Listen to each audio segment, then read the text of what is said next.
Attack on Titan isn't just a story about humanity fighting titans, it's a masterclass in foreshadowing, where every detail matters and nothing is accidental. Hajime Isayama planted seeds in the very first episode that wouldn't bloom until the final chapter, clues hidden in plain sight that fans spent years trying to decode. Today, we're breaking down the 7 most impactful moments of foreshadowing in Attack on Titan, ranked from subtle hints to reality-shattering revelations that rewrote everything we thought we knew. Let's get started. Level Uno. Annie as the female Titan, the obvious suspect. When the female Titan first appeared during the 57th expedition Beyond the Walls, she was different from other Titans. She was intelligent, skilled in combat, and specifically targeting members of the Survey Corps. She seemed to be looking for someone. That someone was Eren. But Hajime Isayama didn't make this mystery particularly difficult to solve. The clues were everywhere if you paid attention. Annie Leonhardt had taught Eren her unique fighting style, a martial arts technique passed down from her father. When the female Titan fought Eren's attack Titan, she used the exact same moves. The spinning kick, the arm locks, the defensive stances. It was Annie's fighting style, performed by a 15-meter Titan. During the expedition, Armin noticed something crucial. The female Titan had killed countless Survey Corps members without hesitation, crushing them or swatting them away like insects. But when she encountered Armin, she paused. She lifted his hood, looked at his face, and then spared him. Why would a Titan care about someone's identity unless they were looking for a specific person? Then there was Reiner's suspicious survival. When the female Titan grabbed him, he somehow escaped being crushed. Pay close attention to that scene, and you'll notice something odd. He briefly turns his head and appears to communicate with her.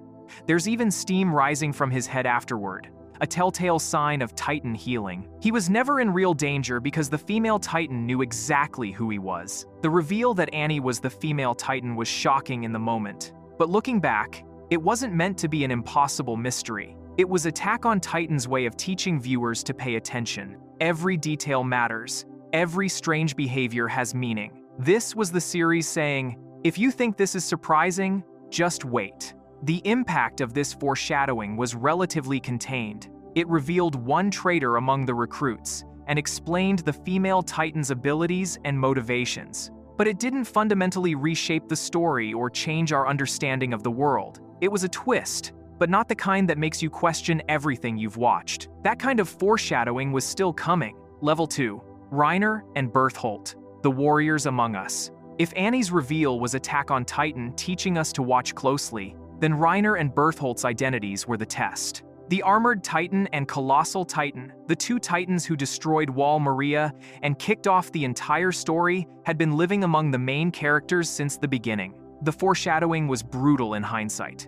During training, Reiner tells Eren to play the bad guy during their sparring match. At the time, it seemed like friendly banter. Later, we understand it was Reiner's subconscious guilt, bleeding through he was the bad guy, pretending to be a friend while planning humanity's destruction. At Utgard Castle, when Titans attack at night, there's a brief moment where Bertholdt appears, ready to bite his hand. Ymir notices it. He's preparing to transform into the Colossal Titan to save everyone, but Ymir's own transformation as the Jaw Titan makes it unnecessary. He was seconds away from blowing his cover. Throughout the early seasons, both warriors show subtle signs of stress. Reiner's personality fractures under the weight of his dual-identity warrior from Marley and Soldier of Paradise. Bertholdt sweats constantly, always nervous, always on edge. They're soldiers deep in enemy territory, surrounded by people they've been taught to think of as devils, yet finding friendship and humanity among them. The way they revealed themselves was almost casual. Reiner just tells Eren, "I'm the Armored Titan, and he's the Colossal Titan." No dramatic build-up, no villain speech, just exhaustion and honesty. It was such a shocking way to deliver earth-shattering information that many viewers initially thought it was a joke. This revelation had massive impact. It meant the enemy had been inside the walls all along. It meant Eren's friends and comrades were actually warriors from an enemy nation. It shattered the simple narrative of humans versus Titans and introduced the complex reality of a world at war. But it was still just the beginning. The basement mentioned since episode 1 still held secrets that would make even this betrayal feel small. Level 3. Grisha's basement, the world beyond the walls. From the very first episode, Grisha Yeager tells Eren, "When I return, I'll show you what's in the basement." That basement became the show's greatest mystery. For 3 entire seasons and years of real-time waiting, fans theorized endlessly about what secrets it contained. The answer rewrote everything. The basement revealed that humanity hadn't been driven to extinction. The people inside the walls were Eldians, descendants of Ymir Fritz, who could transform into Titans. The outside world was thriving, full of advanced technology, and dominated by a nation called Marley. The Titans weren't mindless monsters. They were Eldian prisoners, transformed as punishment, and sent to Paradise Island as weapons. Everything the characters believed was a lie. King Fritz had used the founding Titans' power to erase everyone's memories, trapping them inside the walls and making them believe they were the last of humanity. Meanwhile, Marley used Eldians as weapons in their wars, treating them as subhuman devils who deserved extinction. The basement contained photographs, documents, and Grisha's journals detailing his life in Marley, his time in the Eldian internment zone, and the truth about Titans. It explained why Titans appeared, where they came from, and why the walls existed. It transformed Attack on Titan from a survival horror story into a complex narrative about racism, imperialism, and the cycle of hatred. But here's the thing about the basement: everyone knew it was coming. Grisha mentioned it in episode 1. Characters referenced it constantly. The answers are in the basement. We have to reach the basement. The foreshadowing was obvious and intentional. Isayama wanted us anticipating this revelation, because the questions it raised were even more important than the answers it provided. The basement didn't just reveal Marley's existence, it forced characters and viewers to confront uncomfortable truths.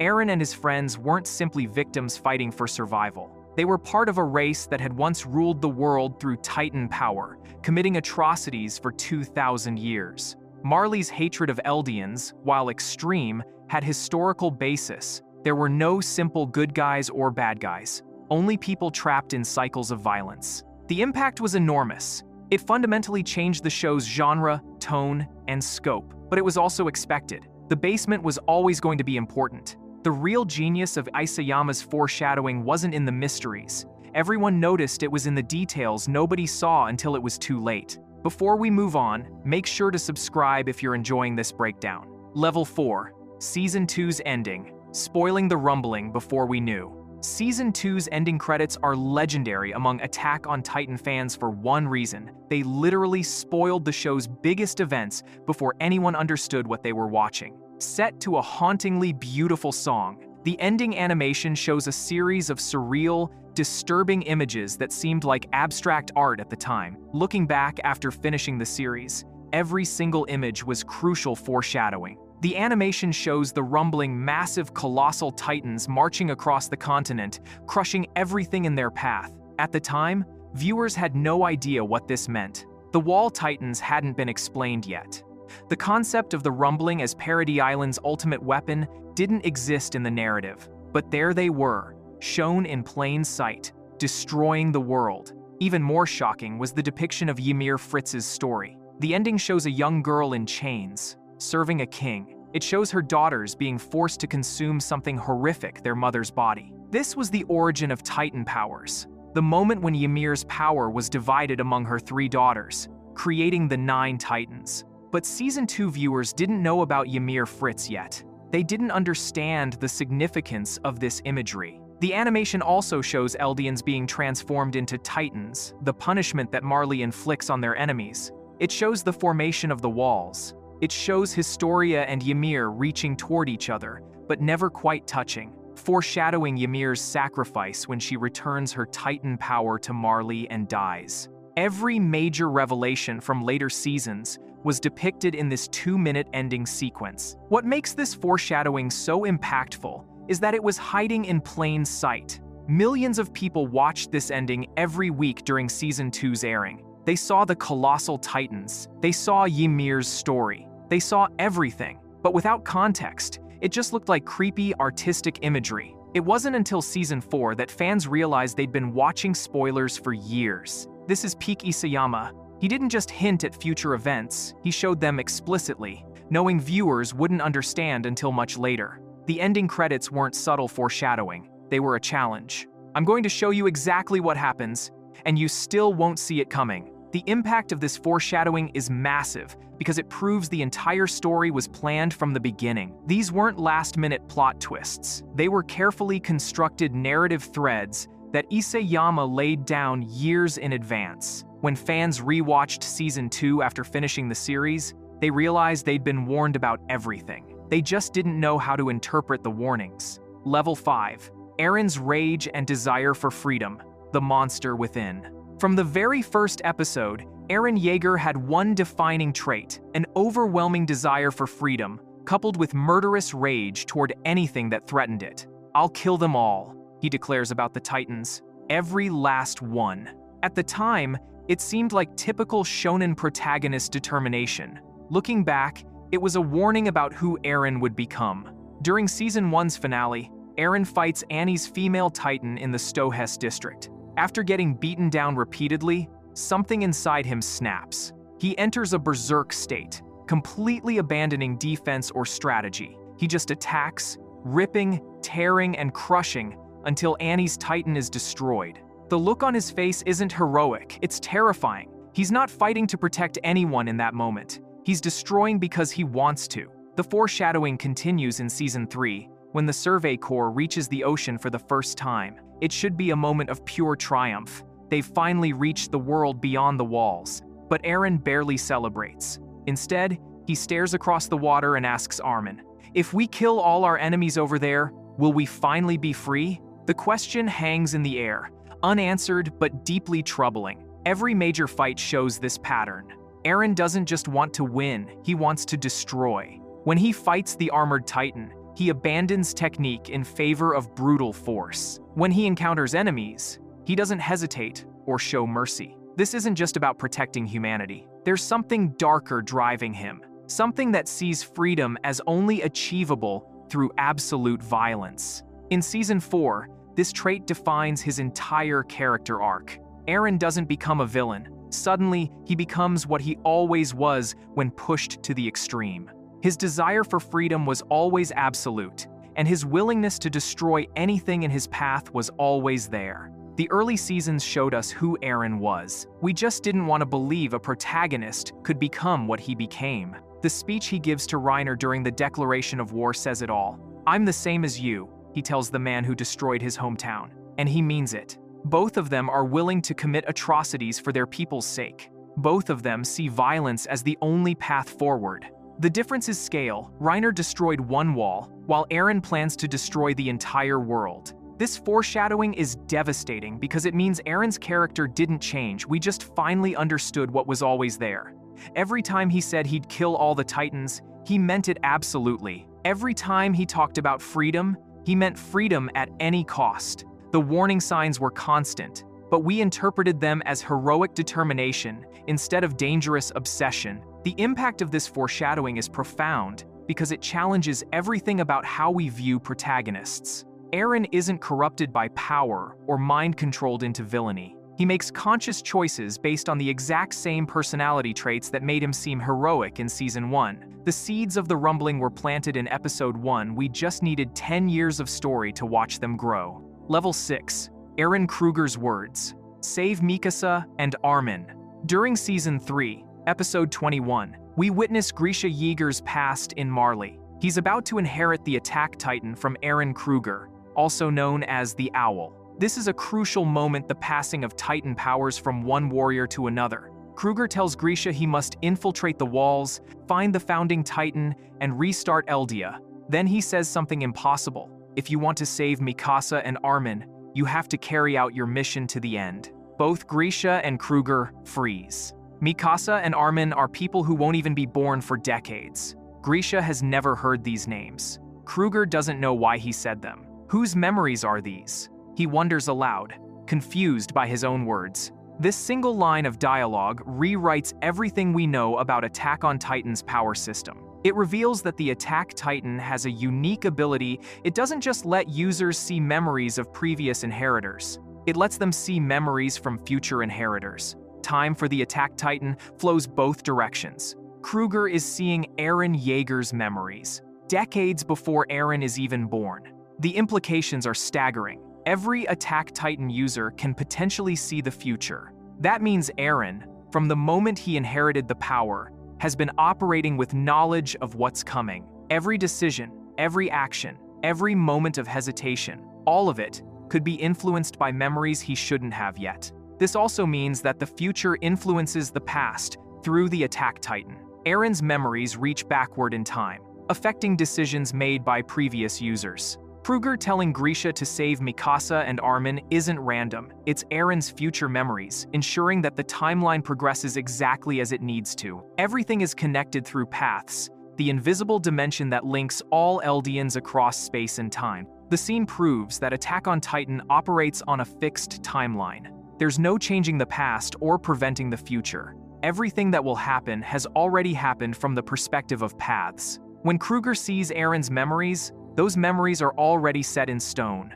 The future is as unchangeable as the past. This revelation transforms every earlier scene. When did Eren start seeing future memories? What does he know that we don't? Every strange decision, every moment where Eren seems to know more than he should, it's all potentially explained by this ability. He's not just reacting to events, he's been guided by knowledge of what's coming. The impact of this foreshadowing is massive because it introduces a completely new way to understand the story. Linear time doesn't apply to Attack on Titan. Cause and effect becomes circular. The future creates the past, which creates the future.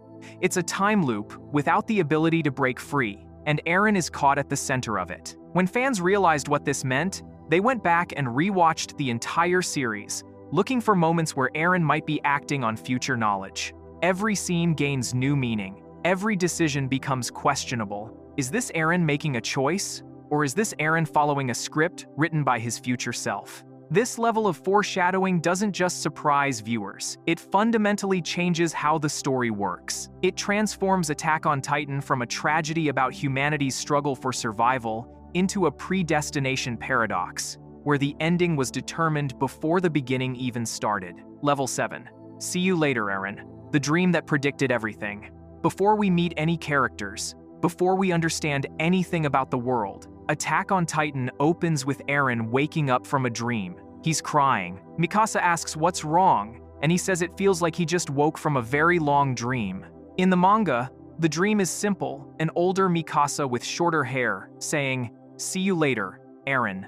In the anime, it's expanded to include visions of destruction and death. For over a decade, this scene was Attack on Titan's greatest mystery.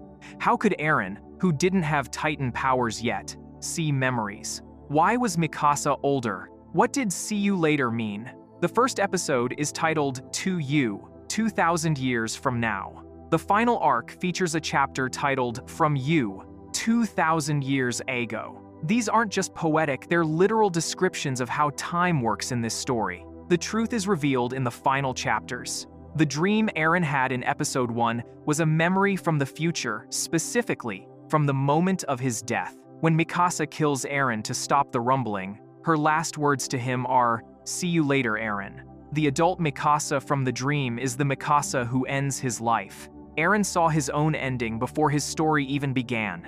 But it's more complex than that. Eren didn't just randomly see the future, he orchestrated everything. When he kisses Historia's hand during her coronation as queen, he gains access to all future memories. He sees the rumbling, he sees Mikasa killing him, he sees every step of the path forward, and he chooses to walk that path because, in his view, it's the only way to free Eldians from the cycle of hatred. This means that from early Season 4 onward, every action Eren takes is informed by complete knowledge of the outcome. He knows Sasha will die. He knows he'll betray his friends. He knows the world will unite against Paradise Island. He knows Mikasa will be the one to stop him. And he does it anyway because the future cannot be changed. It can only be fulfilled. The foreshadowing goes even deeper. In Season 3, when Eren and Zeke use the Founding Titan's power to view Grisha's memories, Eren speaks to his father across time. He manipulates Grisha into killing the Rice family and stealing the founding Titan. Young Eren, watching this happen, recognizes the location. I've been here before. He's been to this cave because in the future, he travels to this moment through memories. The past, present, and future all converge. Eren essentially programmed his younger self to desire freedom above all else. He used the founding Titan's power to reach across time and influence his own birth, implanting the idea of freedom so deeply that it would drive him to eventually activate the rumbling he created himself. The protagonist we've been following since episode 1 was designed by his future self to become the final antagonist. This is the ultimate foreshadowing because it means the entire story was told in reverse. Episode 1 showed us the ending. We watched the entire series not knowing that the first thing we saw was actually the last thing that happens. When Eren wakes from his dream crying, it's not a random emotional moment he's crying because he just experienced his own death and the death of everyone he loves. The impact is reality-shattering. It means there are no coincidences in Attack on Titan. Everything is connected through paths. Every seemingly random moment was carefully orchestrated by a future that already happened. The time loop is closed, unbreakable, and tragic beyond measure. Eren saw the ending, hated it, and still had to make it happen, because that's what the Attack Titan's memories showed him. Fans who rewatch episode 1 after finishing the series experience it completely differently. Mikasa's "See you later, Eren" isn't a greeting, it's a goodbye. The dream isn't a warning, it's a memory. The tears aren't fear, they're grief for everything that's about to be lost. The first scene contains the entire story compressed into 30 seconds, and we spent years unpacking what we'd already seen. This is Hajime Isayama's masterpiece of foreshadowing. He showed us the ending before we knew what a beginning looked like. He revealed the twist in the first chapter, and then spent 139 chapters explaining how we got there. Attack on Titan doesn't build toward a shocking reveal. It slowly helps us understand what we were shown from the very start. The master of foreshadowing. From obvious clues about Annie's identity to reality-bending time loops that rewrite causality itself, Attack on Titan's foreshadowing operates on every level. Some hints are meant to be caught, teaching viewers to pay attention and question everything. Others are hidden in plain sight, waiting years to be understood. And some are so deeply embedded in the story's structure that only a complete viewing reveals their significance. What makes Isayama's foreshadowing genius isn't just that everything connects, it's that the connections enhance the story on every rewatch. Attack on Titan is designed to be experienced at least twice. Once to be shocked by the revelations, and once to appreciate how carefully every piece was placed. The 7 levels we've covered show progression from simple mystery to existential paradox. Annie's identity teaches us to watch closely. Reiner and Bertholdt's betrayal proves the enemy is always closer than we think. The basement expands our understanding of the world. Season 2's ending literally shows us the future. Eren's rage reveals the monster that was always there. Kruger's words introduce time-defying powers. And "See you later, Eren" proves the ending was the beginning all along. This is why Attack on Titan remains one of the greatest stories in anime history. It's not just about what happens, it's about understanding that what happens was always going to happen, and recognizing the tragedy of a predetermined ending that no one could escape. From the first moment to the last, everything was foreshadowed. We just needed the entire story to understand what we'd been looking at all along. If you enjoyed the video, make sure to subscribe, and I'll see you in the next video.